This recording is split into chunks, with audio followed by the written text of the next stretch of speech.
Based on what has been discussed, we understand that to recognize true prophets and identify the true religion, we must pay attention to the content of the message and accept the message that is in accordance with reason, logic, and morality, and is pleasing to the heart as being from God. But is every pleasing, logical, and moral message necessarily from God? Is it not possible for someone to falsely or mistakenly attribute to God a good word that occurred to them, a word that is very beautiful and moral, while that speech is not really from God, and they have intentionally or through illusion and mistake attributed what occurred to them to God? Yes, this possibility exists, but here we must pay attention to one point. How do we recognize that a speech is logical and moral? If we have the ability to distinguish whether a speech is logical and moral or not, then on the same basis and with the same method, we can distinguish whether a speech is from God or not. Because our criterion for understanding whether a speech is moral or not was that we referred to conscience, and if our conscience confirmed it, we accepted that this speech is moral.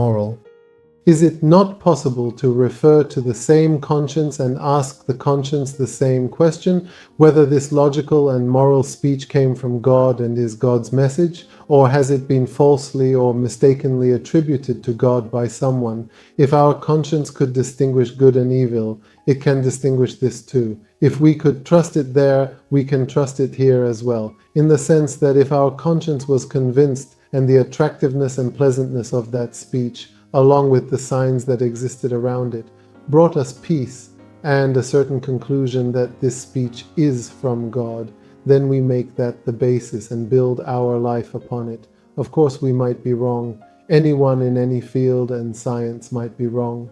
But as long as the mistake has not been discovered, and as long as there is no contrary evidence, they must make what they have understood the criterion and basis.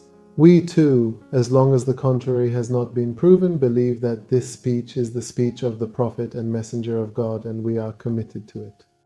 Of course, if there are other signs like miracles, prophecies that have been fulfilled, or words that exceed the limits of the knowledge of the time, signs like these, this increases certainty more and more. But in circumstances like our era, where we don't have the possibility of observing miracles and these signs are not available to us, we can believe in God's message based on what we feel inside ourselves.